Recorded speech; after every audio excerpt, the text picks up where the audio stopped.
لله نحمده ونستعينه ونستغفره ونعوذ بالله من شرور أنفسنا ومن سيئات أعمالنا من يهده الله فلا مضل له ومن يضلل فلا هادي له وأشهد أن لا إله إلا الله وحده لا شريك له وأشهد أن نبينا محمدا عبده ورسوله صلى الله عليه وعلى آله وصحبه أجمعين أما بعد السلام عليكم ورحمة الله وبركاته. In the previous lectures that we've given, we've talked about topics pertaining to Aqidah. If you remember, we spoke a bit about Christmas, and we mentioned why celebrating Christmas is alien to Islam and alien to the concept of Tawheed. Today, inshallah, I want to give just a very quick and simple tafseer of a very short surah that we all know, that we've learned from a very young age. The surah that we're going to go through today, inshallah, is Surah Kafiroon, قُلْ يَا أَيُّهَا الْكَافِرُونَ. This surah, the scholars in Islam, they say even though it is a very short surah, it sends the message of Islam, the complete message of Islam in very short verses. So just to give a bit of background to the surah itself, the Prophet ﷺ, when he started giving his da'wah was for Tawheed. It was La ilaha illallah Muhammadur Rasulullah sallallahu alayhi wa sallam.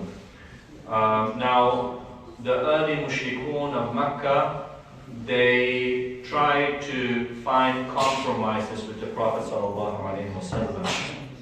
They said to him, we will worship your God, Allah subhanahu wa ta'ala, for 1 year, and in return, the next year, you will worship our aliha.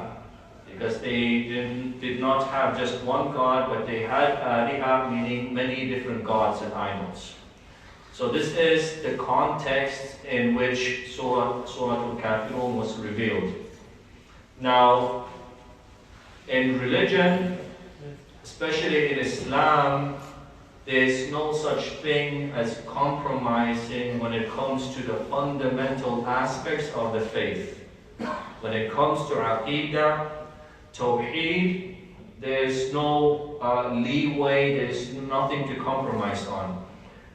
Yes, it is true that the Prophet ﷺ said to his companions, Bashiru wa la tunaffiru, yassiru wa la tu'assiru, meaning give glad tidings to people and do not make them run away from the religion.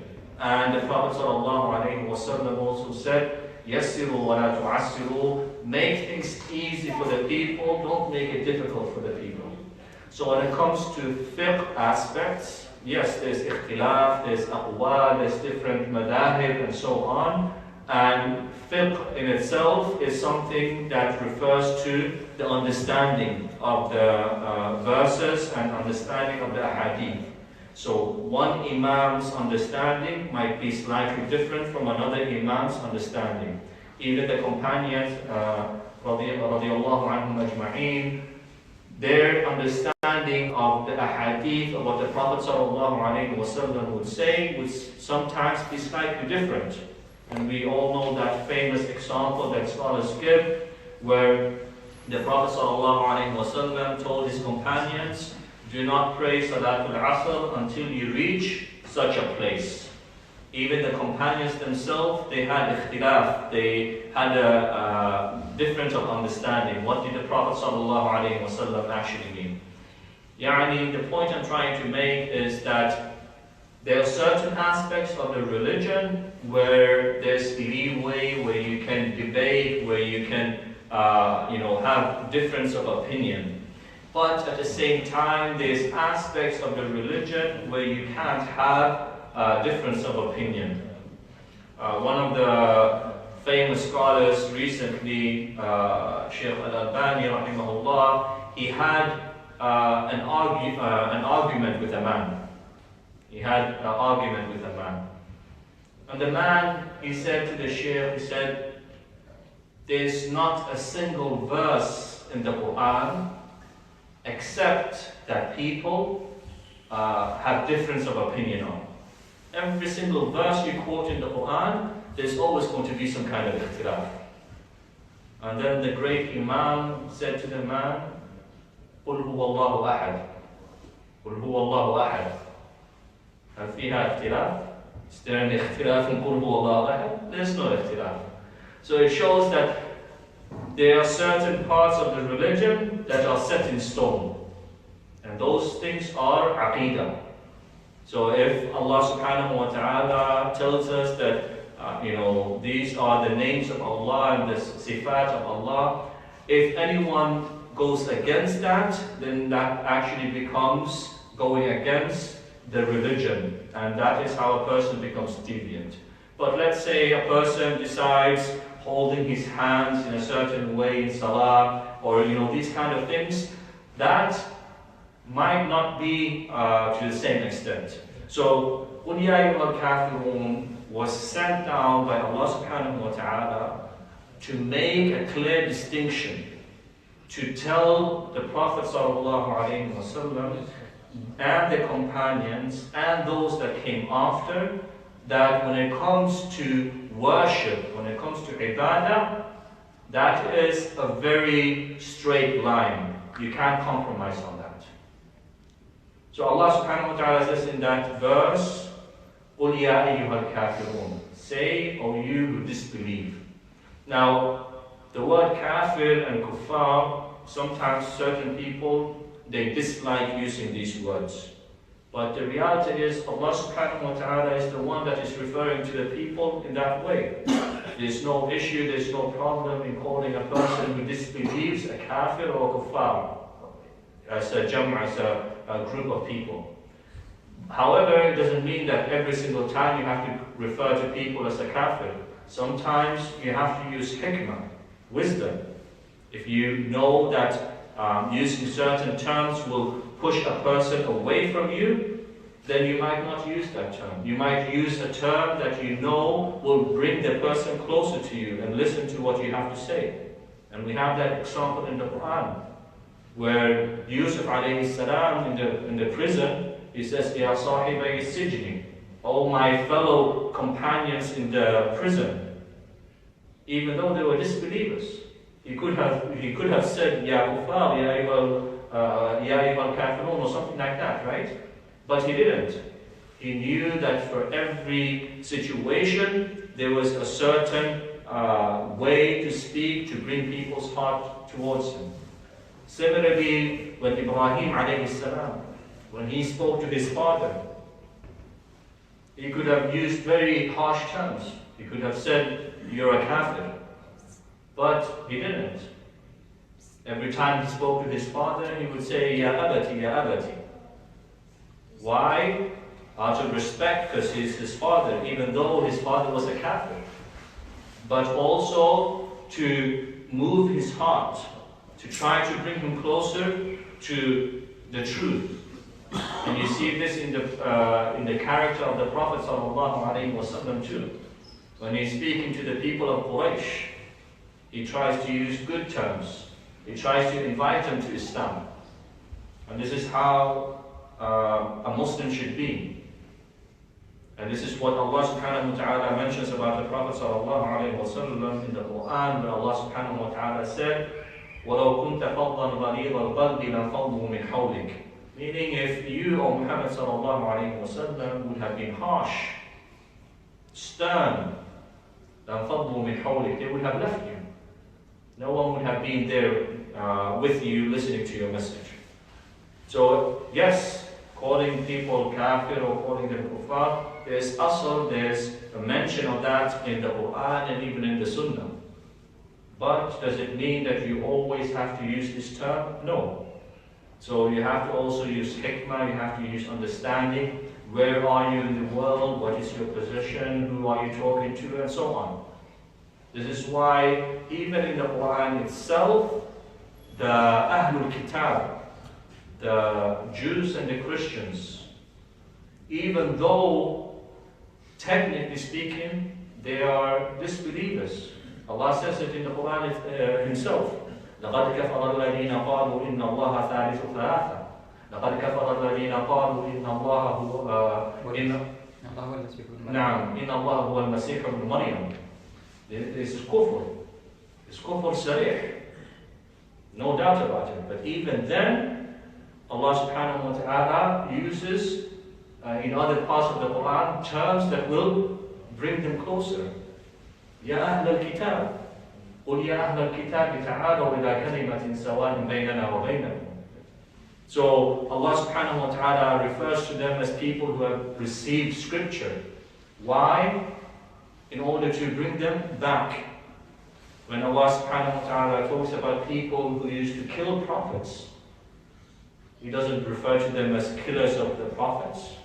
He says, Ya Bani Israel, O children of Israel, remember that your father, or the one that you attribute yourself to, was Israel, a prophet from amongst the prophets of Allah subhanahu wa ta'ala.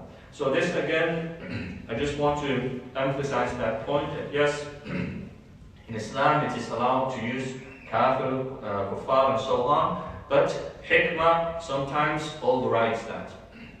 So these people, they said, let us worship Allah subhanahu wa ta'ala one year and let us worship the asnam the other year. Now, if you don't know, if you don't have basis in Islam, if you don't know the importance and the weight of aqidah in Islam, it is very easy for you to think, okay, at least maybe in the future, I can call them to Islam. What's the problem? Let's compromise for the bigger picture, for the greater good. But again, this is where knowledge takes a firm stance. This is not something that you can compromise on. Later on, the mushrikeen, they started realizing the position of the Muslims when it came to these kind of things. So when they were told La ilaha illallah, they would refuse. They would refuse because they knew that La ilaha illallah meant that once you say that, you have to leave everything else to the side. You have to leave every single thing. You can't say La ilaha illallah and still worship what you worship. This is why in the Quran Allah subhanahu wa ta'ala says, وَإِذَا قِيلَ لَهُمْ لَا إِلَهَ إِلَّا اللَّهُ يَسْتَكْبِرُونَ. And when you tell them La ilaha illallah, يَسْتَكْبِرُونَ, they become full of pride.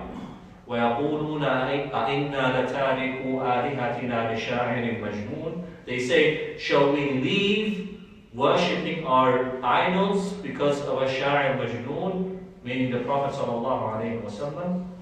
So, subhanAllah, the scholars, they say a very beautiful statement here. They say, imagine a person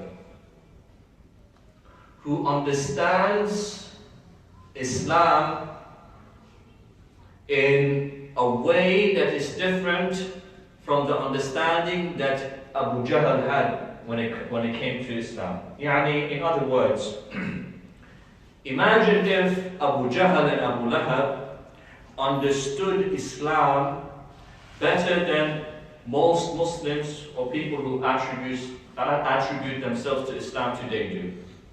This is a big problem. For some people, they think that once you say La ilaha illallah, that's it. There's nothing that can take you outside the fold of Islam. But that's not the truth. The truth is that La ilaha illallah has its conditions. La ilaha illallah, yes, a person becomes a Muslim. But they have to fulfill the conditions. They have to live according to La ilaha illallah. Staying far away from shirk. Staying far away from kufr. So in the same way that La ilaha illallah saves, if you don't have La ilaha illallah, it will be a means for your destruction. So this surah, قُلْ يَا أَيُّهَا الْكَافِرُونَ, it was revealed in the early stages of Islam, and it was revealed as a way to affirm the identity of Muslims, to affirm the identity of Muslims.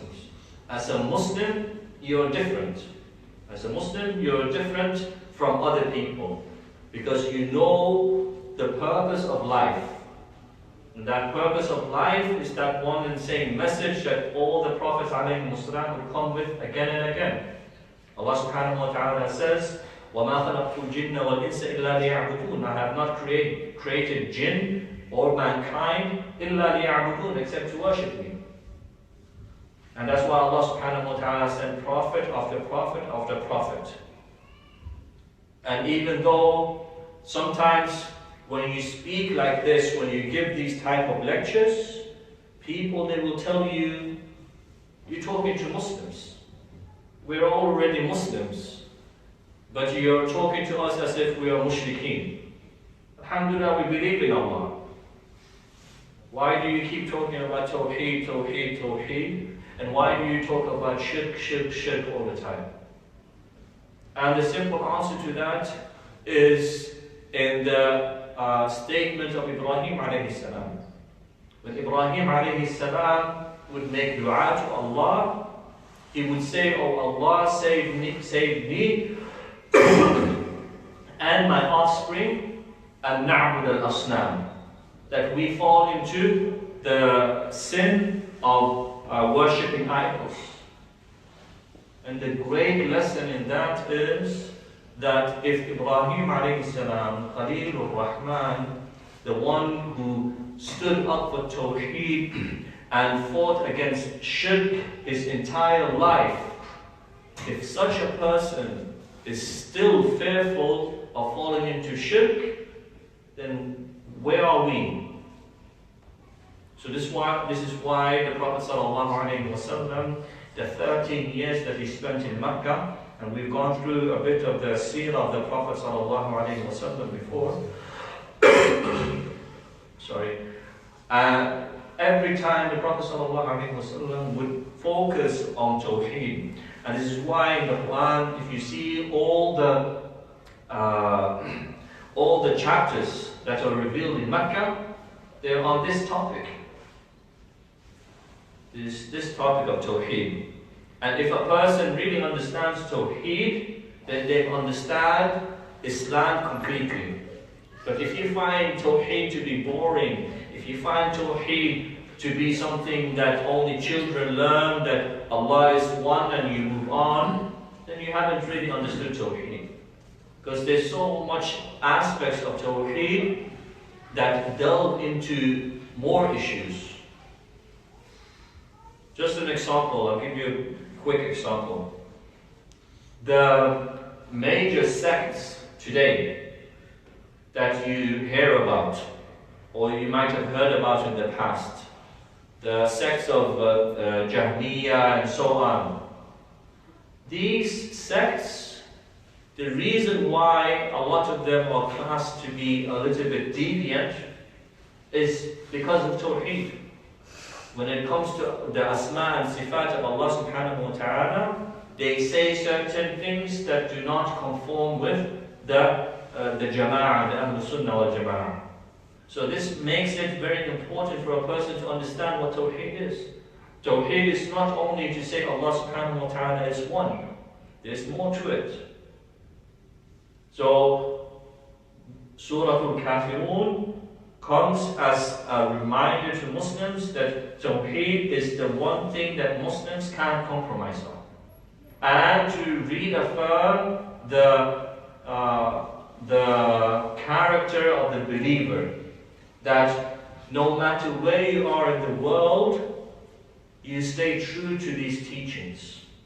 Does it mean that just because a person leaves a Muslim country and settles down in a non-Muslim country, that all of a sudden they become relaxed?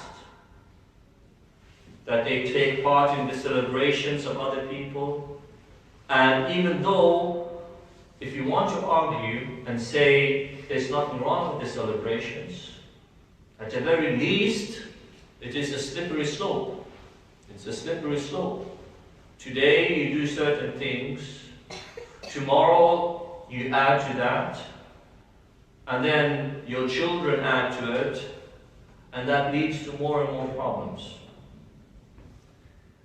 This is why Surah Al-Kafiroon, as I've mentioned before, in one of the reminders that I gave after one of the prayers, the Prophet ﷺ said, and this is a forgotten sunnah, this is something that a lot of people neglect. The Prophet ﷺ said, whoever reads Surah Al-Kafiroon and then goes to sleep, it will be a protection for him against shirk and kufr. SubhanAllah. Something as simple as reading Surah Al-Kafiroon. But again, it's not just reading, but it's also understanding and implementing. So this surah has so many benefits. We read it so many times in our salah. Some people, they might read Qul Ya Ayyuhal Kafiroon in their salah just because they want to make their salah short, right? But the message that it comes with is so profound, so amazing.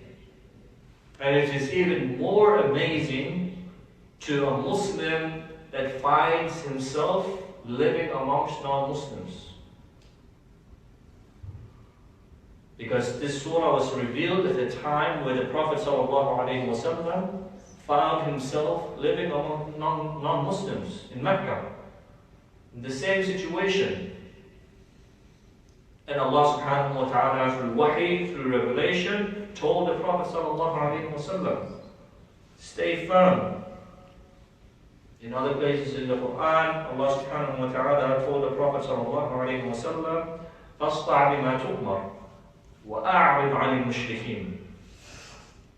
Be firm on what Allah subhanahu wa ta'ala has commanded you to do. وَأَعْرِضْ عَنِ الْمُشْرِكِينَ. And turn away, completely turn away from the mushrikeen. And this is why the scholars in Islam, they say, Hanif,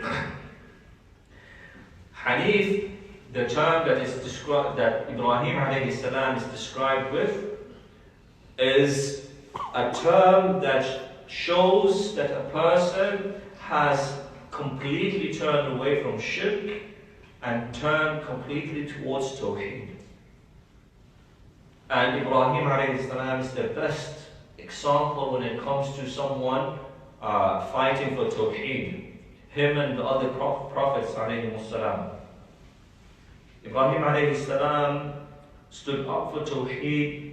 He denounced tawheed, he denounced shirk.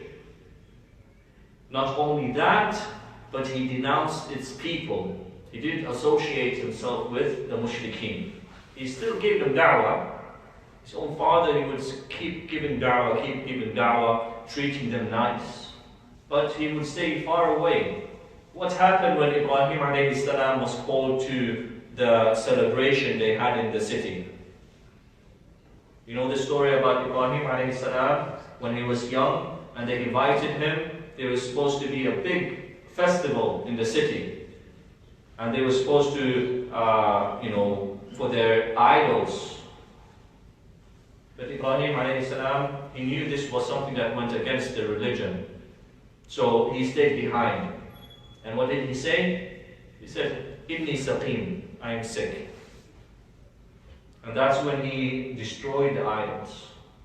If Ibrahim alayhi salam is staying behind when it comes to festivals and these kind of gatherings, how is it possible for someone that says, I follow Ibrahim alayhi salam, I follow Islam, I follow Tawheed, I stay away from shirk, to say there's nothing wrong with festivals. It's just getting together and having a good time. So this again, the surah is a surah that is immense, even though it is very simple and very short. And subhanAllah, the last verse, inshallah, I'll conclude with this. There's a lot of things that can be said about the surah, but the very last verse shows Islam's stance. Islam's stance. Allah subhanahu wa ta'ala says, لَكُمْ دِينُكُمْ وَلِيَ دِينٍ. لَكُمْ دِينُكُمْ وَلِيَ دِينٍ. Meaning that Islam as a religion has been made clear. There's no overlapping when it comes to the religion. I have my religion and you have your own religion. Doesn't mean that I have to speak bad about you, doesn't mean that I have to disrespect you, doesn't mean that I have to treat you in a bad way. No. You have your religion, I have my religion. What is wajib, what is a must on me is to represent my religion in the best way possible. To call other people towards Islam. Allah subhanahu wa ta'ala says in the Quran, "Ud'u ila sabili rabbika bil hikmati wal maw'izati al hasanati wajadilhum billati hi ahsan." Meaning calling people towards Islam in the best way possible. Even when it comes to arguments. In arguments people, they like to shout, they like to raise their voice and so on. But in Islam, there's no such thing. Islam, you listen to what the person has to say. Sometimes they say certain people, when they're in arguments, they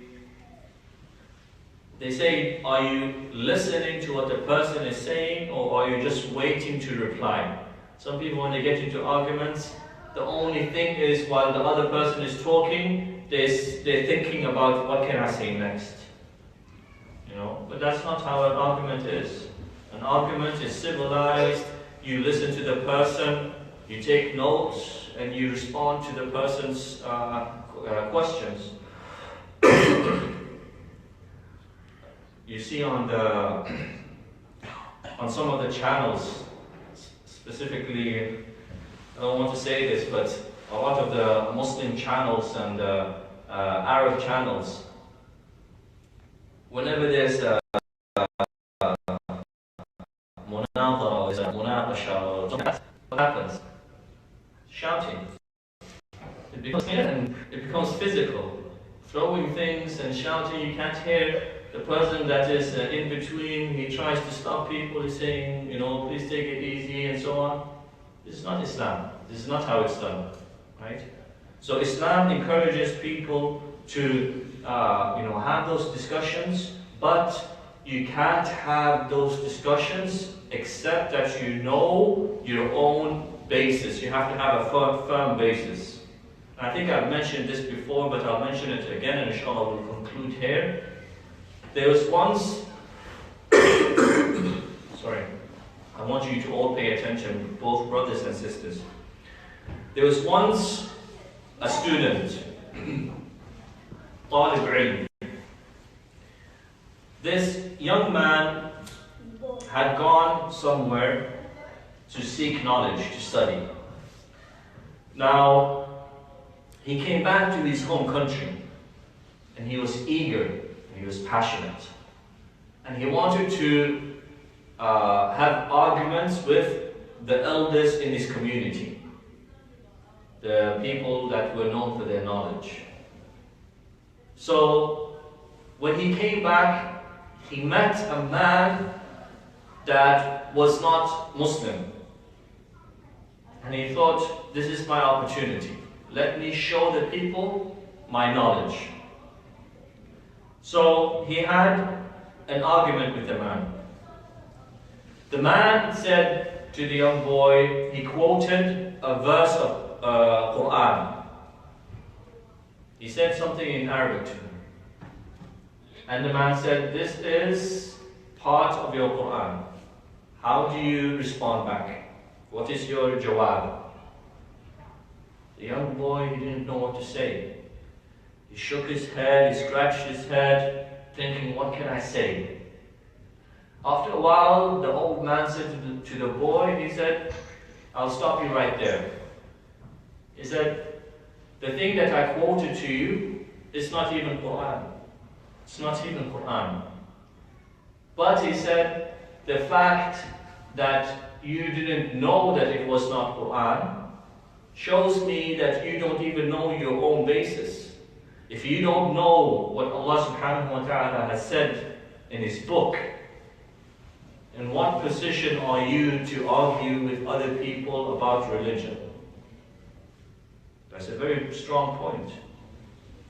Some people, especially young people, they say, let us go out, let's give da'wah, let's spread the message of Islam. But if a person comes and puts two sentences of Arabic together, and you can't tell whether that is Quran or not, that's a problem. That's something that needs to be fixed. So again, inshallah, we'll conclude here.